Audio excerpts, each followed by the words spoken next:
how did you come to know Gary and be part of the SouthWind family? Well, I met Gary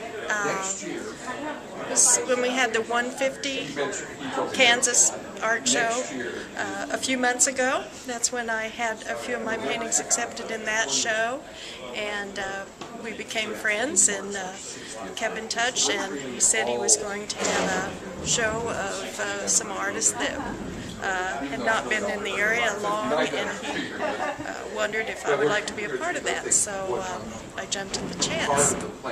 Many years ago, probably 5 years ago, I thought I was all that.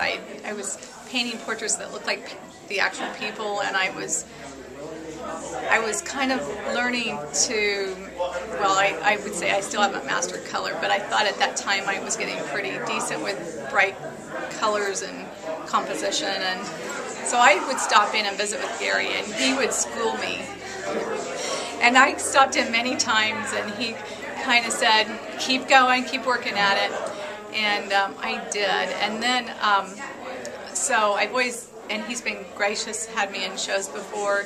Met him when I went to China with Juan, and he and his wife met us over there, and just began a relationship. Well, I was part of the Kansas 150 show, and I've been involved in several of his paintouts, and I've known Gary for years. Well, a friend of mine whose name is Don Lambert is an art advocate in this area and was the person who found Grandma Layton and promoted her work. And I got to know him, and he brought me down here and introduced me to Gary a few years ago. So that's how I got to know Gary to start with. We started out, he did a plein air event at Javara Lake, then he did a KU plein air paint out, he did the Country Club plein air paint out. I've had a two-person show here with Judith Mackey.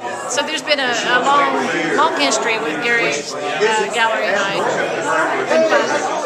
Gary did a competition for the sesquicentennial celebration where he published a book, and I entered a painting. That's how I kicked off my second painting career, was entering in that competition. I got published in the book, and the painting sold right away, and then it just went on from there. I've had shows every month, and they've been selling pretty good.